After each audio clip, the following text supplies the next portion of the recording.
NB lifestyle channel को subscribe करंतु वीडियोटी को देखंतु लाइक करंतु एवं भल लगे शेयर करंतु। आज आसते एमती गोटे जिनस विषय जाना जे कि आपन को केमिति ग्लो आनिबो ता विषय। डैमेज स्किन को ग्लो करिथाय विटामिन सी सेरम जानते यार अनेक फायदा।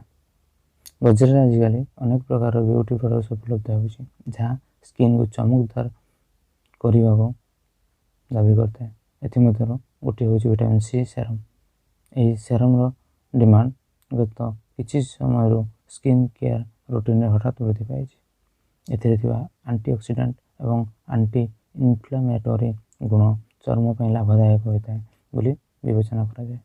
तेणु हाइपर पिगमेंटेशन समस्या एवं चर्म संबंधी अन्य समस्या दूर करने विटामिन सी सेरम व्यवहार करा। तेणु चलतु जाना विटामिन सी सेरम फायदा विषय।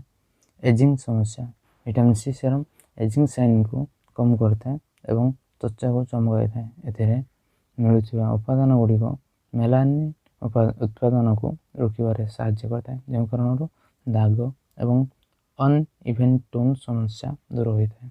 चर्म रे प्रदाहर समस्या विटामिन सी सेरम रे एंटी इन्फ्लेमेटरी गुण रही जहाँ चर्म रे प्रदाह को कम करिवारे साहाय्य करता है। यह व्यतीत विटामिन सी सेरम चर्म को हाइड्रेट करता है जो कारण स्किन ग्लोइंग देखा जाए। डार्क सर्कल आखि तले होता डार्क सर्कल को कम करिवारे भी लाभदायक होता है विटामिन सी सेरम। यदि आखि तले फाइन लाइन देखा जाता है ताको दूर करता है।